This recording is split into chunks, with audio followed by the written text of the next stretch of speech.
हो गया। से भैया मुलाकात हो गया। तो देखा आपने? हाँ देखा। ये साला 2-2 रुपए रखा है। हाँ वो तो इधर थी बड़ी वाली। हाँ जो पहले रखा था बाल वाला। अच्छा छोटी है। ये साला बड़ा खतरनाक है जीजा जी। हमने समझा इसकी छोटी बहन है वो। तुम्हारी बहन है, हमारी नहीं है। हमारी है इस ससुराल में कौन बहन है? तुम लोगों की बहन होगी। जीजा जी आप चिंता मत करो। मैं जानता हूँ कि आपको काम में विदाई करवाने का समय हो गया है, जी हाँ लेकिन जब आप शादी में आए थे हाँ तो लड़ाई झगड़ा ही हुआ। कुछ हम लोग शेयर नहीं किए। जी हाँ आप चलिए पूरी तरह शेयर की जाए जब तक घोड़े तैयार किया जा रहा है। हाँ चलिए बूंदी का प्रसार कर लिया जाए। हाँ हाँ दोनों की तैयारी बहुत जल्द करवाइए। करवा दूंगा।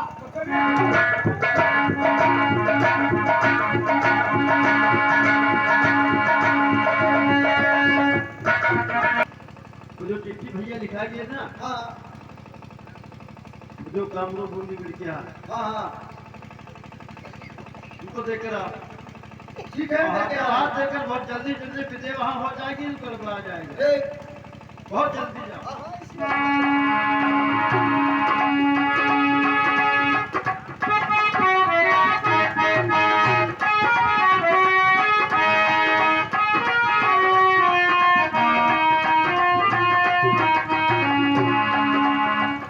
बेटा सूरज पिताजी मेहमान को सैर वैर करवा दिया। मैंने पूरी तरह शेयर करवाया, अच्छा लेकिन मेहमान बहुत नाराज हो रहे हैं। किसलिए? वो बता रहे मुझे टाइम ज्यादा नहीं है। अब विदाई करवाए मैं सिर्फ जाऊंगा कन्नौज को, वहाँ पर इंतजार कर लेंगे सभी लोग। लेकिन बेटा सूरज हाँ अब विदाई में देरी किस बात की है? जो भी सामान अपने पास मौजूद नहीं था हाँ। सारा सामान बाजार से मंगवा लिया गया है। अच्छा अब लड़की की विदाई हो जानी चाहिए। बात सही है, जब विदाई करवाना ही है तो विदाई हो जाए। देरी करना ठीक नहीं है। बाल बहुत ही पतला जैसे तुम क्या करें, हम पत्र में परेशान हैं। तुम्हारा यही काम है। हाँ, अरे बेटा सूरज पिताजी ये पत्र मेरे लाल तो कन्नौज से रानी तिलका ने भेजा है। क्या कन्नौज से? जी हाँ। उनको लेट हो गया होगा, वही पत्र लेना होगा। अरे ऐसी बात नहीं, सुनो हमारी बात की। इस पत्र में लिखा क्या हुआ? क्या लिखा है? इसमें लिखा हुआ है मेरे लाल कि असमय मैं तुमको लिखूं आज पत्र बुंदेलर आए। असमय मैं तुमको लिखूं आज पत्र बुंदेलर आए, और जैसी कि ऊंचा जगह कहीं न मोहते जाए, कहीं न मोहते जाए। मुश्क बंधवाए नहीं लाखन की, कैद किया नृपति राजा को ये हरकत उतल की। दाना दरवावा चक्की चलवाए मुझसे दो मन की, मार मार कोड़न की उड़ावे खाल बदन की। अरे राम राम। विदा करो बहुहर संग, ले जाए शादी करे देवा बलधारी संग। मत इनके चक्कर में आना, और पहुंचे उधर बूंदीगढ़ तो धर से खींच उड़ाना। नहीं पिताजी, एक पत्र जारी है, ऐसा डबल लाखन के साथ में उधर कभी कर नहीं बेटा सकते। सूरज सुनो हमारी बात। गौने का प्रोग्राम कैंसिल। नहीं नहीं पिताजी, और जब वो हरामजादा अकेले आया था गौना लेने के लिए, तभी मुझे विश्वास हो गया था कि कोई ना कोई जालसाजी जरूर करके आया है। नहीं पिताजी, आप दिमाग में कुछ मत सोचिए। ऐसा डबल लाखन के साथ में उधर कभी कर नहीं सकते हैं। बस ये जाली है। जाली जाली रानी तिलका का दिया हुआ पत्र, और वो भी जाली हो सकता है कभी? कुछ भी हो पिताजी, लेकिन पत्र जाली है, ऐसा जगह कर नहीं सकता उधर। सूरज अब वो सुनो हमारी बात पर ध्यान दो। और मानो मेरी कही ये मेरे सूरज कुमार, और आज भोजन में जाके मिला दो।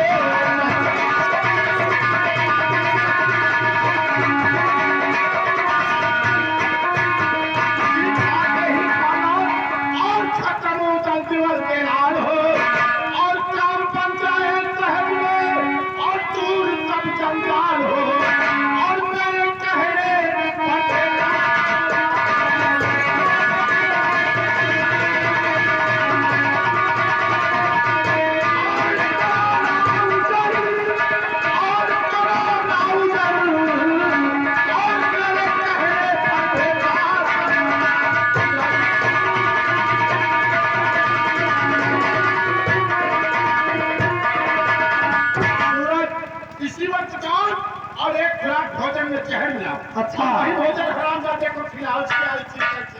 वाह पिताजी वाह, ये जाली पर देखकर आज आपने मन में इतना बड़ा बात सोच लिया कि भोजन में जहर मिला दूं और मेहमान करवा के जब मेहमान महल में खत्म हो जाए।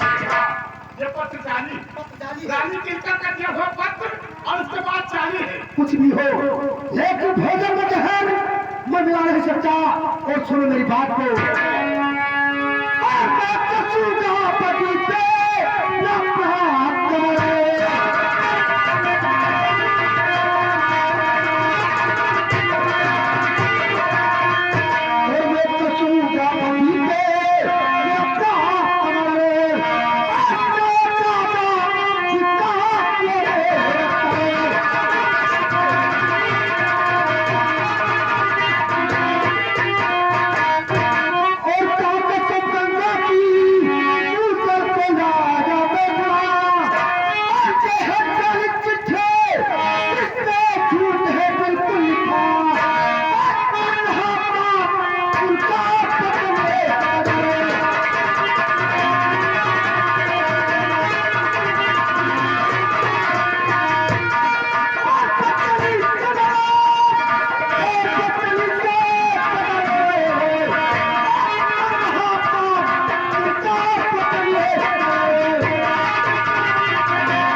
ऐसा जगह लाखों के साथ गुजर कर नहीं सकते। और मैं गंगा जी कसम खाकर लाया, भोजन में जहर मैं मिला नहीं सकता। तुम उधर को गंगा जी की कसम खाकर लेकर आए हो, इसलिए तुम भोजन में जहर नहीं मिला। पिताजी मैं भोजन में जहर नहीं मिलाऊंगा, मैं कसम खाया हूँ। अगर मैं ऐसा काम किया तो नर्क में भी मुझे ठिकाना नहीं मिलेगा। अच्छा तुमको नरक में ठिकाना नहीं मिलेगा। और हमने शादी किया अपने लड़की की कन्नौज में लाखन के साथ। अब शादी करने के बाद गौना दे दे, बोले जाए मोहब्बत शादी करे देवा के साथ। नहीं तब पिताजी, तो हमारा बहुत बड़ा नाम हो जाएगा। ऐसा और तुम्हारी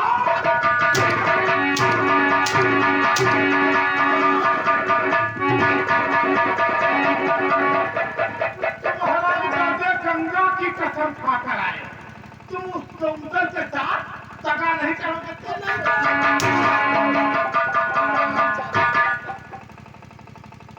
सूरज सुनो हमारी बात, मतलब और ऐसे कर होते नहीं।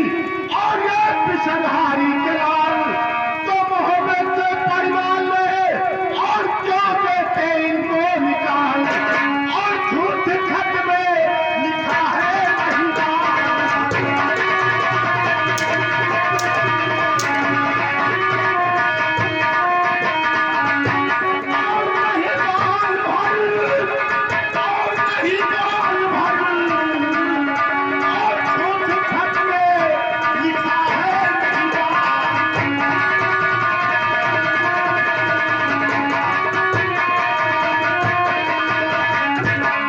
नहीं तिलका का दिया हुआ पत्र कभी जाली हो सकता है?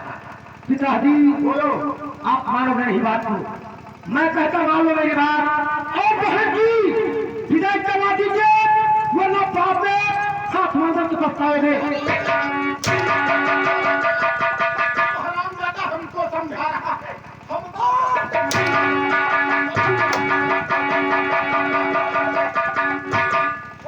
समझा रहा नालायक चक्का। पिताजी सुनो मेरी बात को, और मैं आपको भगवान पाले आशीष भगवान से पिछवा जिसने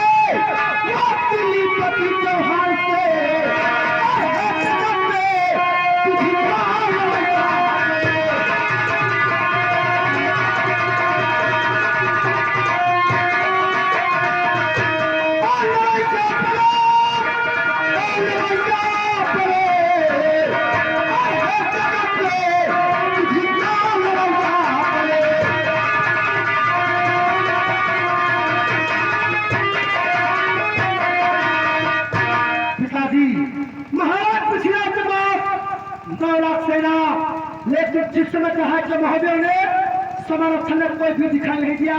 महाराज पृथ्वीराज को कन्यादान करना पड़ गया। और यही बात आपने नहीं माना था, शादी में आतंक फैला दिया था। सारी फौज मैंने भैंसा बकरिया बनवा दिया और न जाने कैसे सही हो गए। आप तो यही हाथ है, इसी हाथ से कन्यादान आपने किया।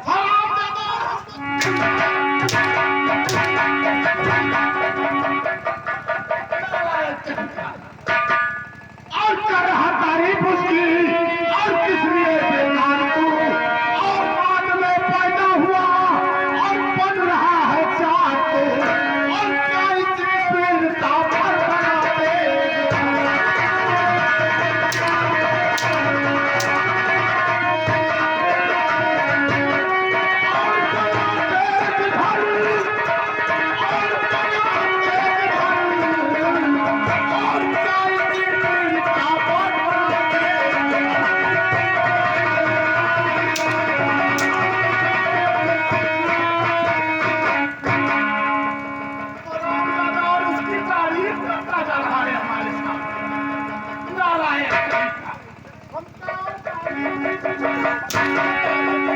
पिताजी राम जाता है।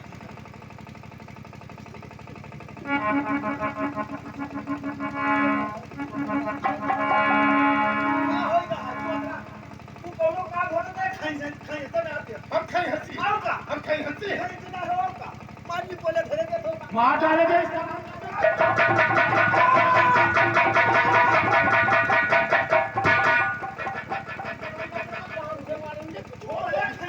हम खाई हंसी, हम खाई हंसी।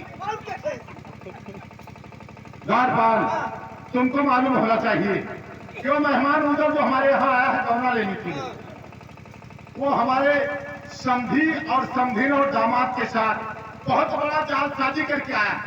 हमारे समधी को कैद कर लिया और दामाद को भी कैद कर लिया, और उसके बाद हमारे समधी से 2-2 मन की चक्की चलवाता, घोड़ों की नींद उठवाता। उसके बाद में हमारे यहाँ आया है गौना लेने के लिए, और गौना लेने के बाद वो कन्नौज नहीं जाएगा, सीधा चला जाएगा महोबा। अपने भाई देवा के साथ में शादी करना चाहता है। इस हरामजादे से कहता हूँ कि एक खुराक भोजन में जहर मिला दो और वही भोजन हरामजादे को खिला दो, ना रहे बांस ना बचे बांस। ये हरामजादा कहता है कि हम गंगा, ये कह रहा है कि हम गंगा की कसम खाकर आए हैं। ऐसा कार्य पिताजी कर नहीं पाएंगे। यही बात है। तो हमारे बहुत बड़ी बात है। तुम्हारा कहाँ है मानी? मेरा कहना नहीं मानता, तो हम समझा देंगे उसका। क्या तुम्हारा कहना मान जाएगा? द्वारपाल, देखो कहने के लिए तो तुम हमारे द्वारपाल हो, लेकिन जितना अपने बेटे सूरज को हम मानते हैं उतना हम तुमको भी मानते हैं, और ये हर वक्त तुम्हारे साथ में रहता है। इससे बता दो कि जो तुम्हारे पिताजी कह रहे हैं उस काम को तुम कर डालिए, तुम्हारी भलाई इसी में है। ठीक है, तू बैठो जरा, हम समझा देंगे। तुम्हारे समझाने से मान जाएगा, इसी वक्त समझाइए। भैया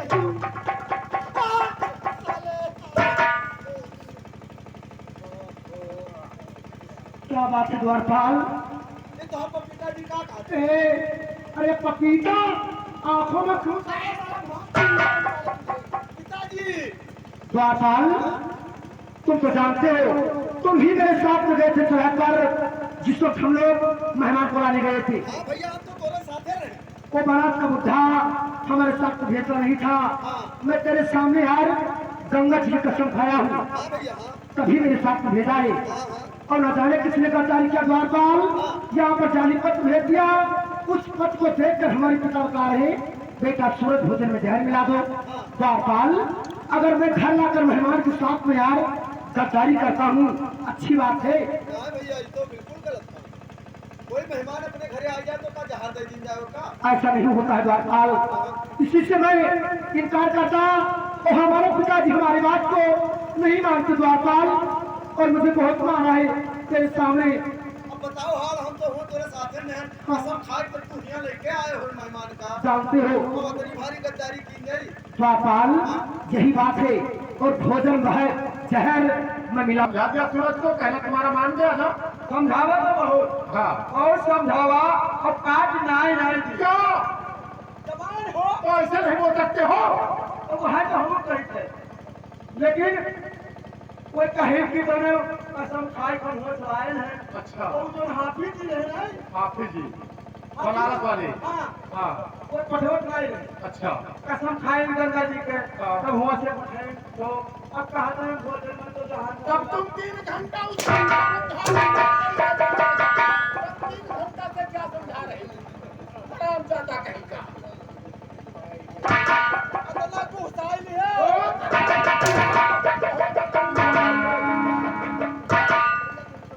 सूरज दादी क्या सोच रहे हो आप नहीं मानोगे हमारी बात। अरे नहीं मानोगे आराम ज्यादा कहीं का आप नहीं मानोगे हमारी बात हम अच्छा जी। इसकी बात मानेंगे अगर ऐसी बात है तो पुत्र का फर्ज होता है आपने पिता का आज्ञा पालन करना। इसलिए सुनो मेरी बात को। बोलो और ये आपके कहने का हुक्म बजा रहूं है। चल चल चल भोजन में चल मिला रहूं है। खाना खा के चले जा चमलाई में।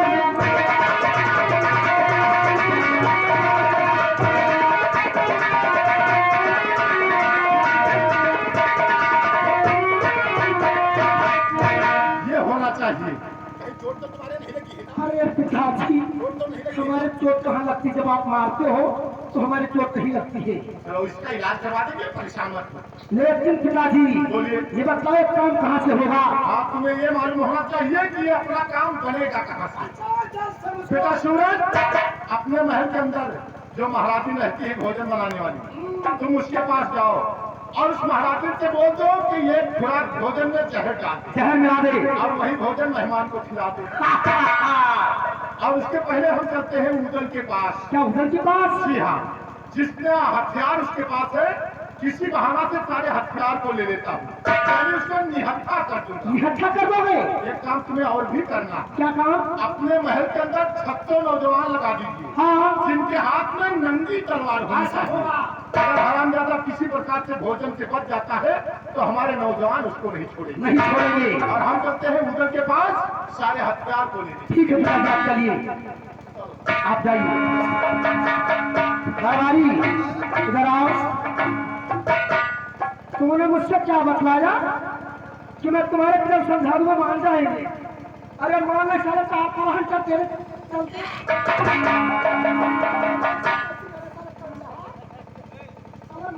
सारा पीछे हम तू कौन सा लगा बस साले अरे पीछे में है।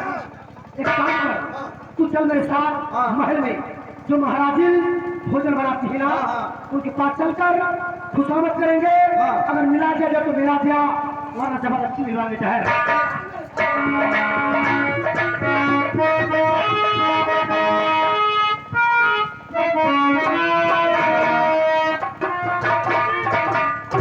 क्या हुआ बेटा उधर हो रही है बिगाई जल्दी करवाइए का सारा इंतजाम हो गया है अब चल के खाली महल के अंदर आप भोजन कर लीजिए और उसके बाद तत्काल लड़की की विदाई कर दीजिए लेकिन बेटा उधर हमारे यहाँ का कुछ रस्म रिवाज है वो हम आपको बताना चाहते हैं बताइए सुनिए हमारी बात और बात हमारी मान के और ये बेकुल के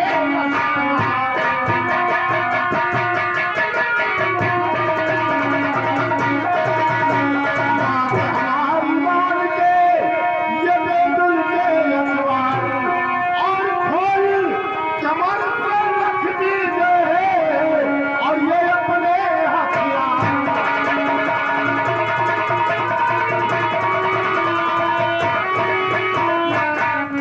बेटा उधर हमारे यहाँ का रस्म रिवाज इस प्रकार से है कि जब हम लोगों को भोजन करना होता है तो जो भी हथियार होता है वो हथियार अपने से अलग रख देते हैं तब भोजन करते हैं आपके यहाँ का दस्तूर है कि जब भोजन करना होता हो तो जो हथियार होता है उसको उतार करके अलग रख दिया जाता जी है। हाँ और हमारे मोहम्मद व कन्नौज का क्या दस्तूर है। वहाँ का क्या रस्म रिवाज है और भूख नहीं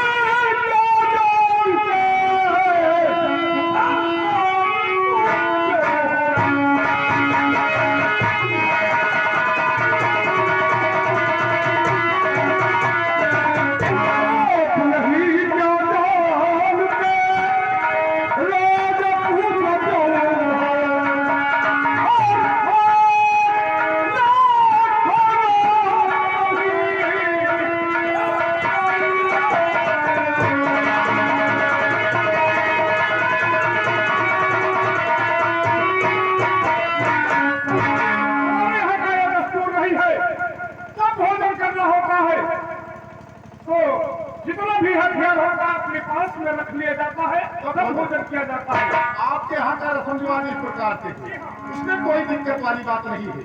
हम लोग जब आपके महोबा या कन्नौज में आएंगे तो जिस प्रकार के आपके यहाँ का रस्म रिवाज है उसी प्रकार से निभाएंगे। ठीक कह रहे हो।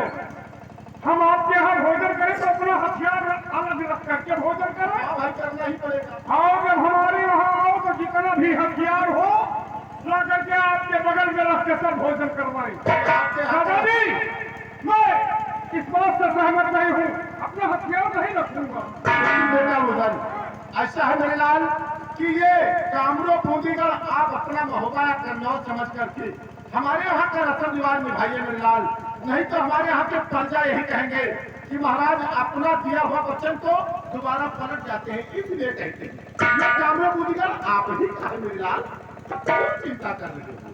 कोई चालबाजी तो नहीं होगी। कैसी बात कर रहे हो मेरे लाल?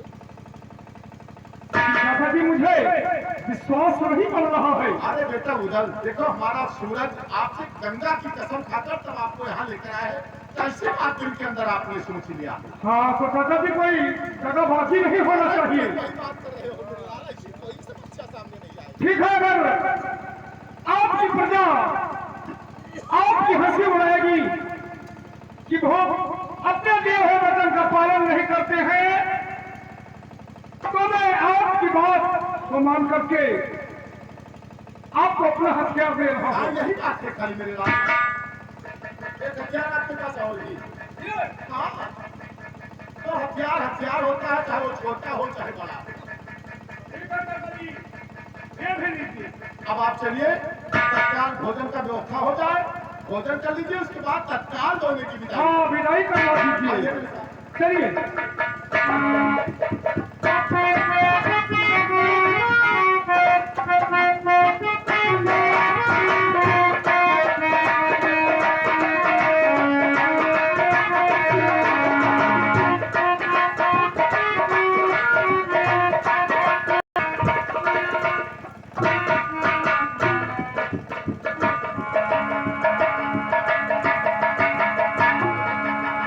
भैया को करिए। महाराज जी, बोले महाराज। भैया जी अभी क्या रहा और का कही भैया, हाँ अब बुढ़ापा तो वही नहीं गया हाँ हाँ, और चल फिर नहीं मिलता, कुछ कहीं नहीं मिलता, लेकिन ना करी तो का करी। कुछ करत नहीं हो।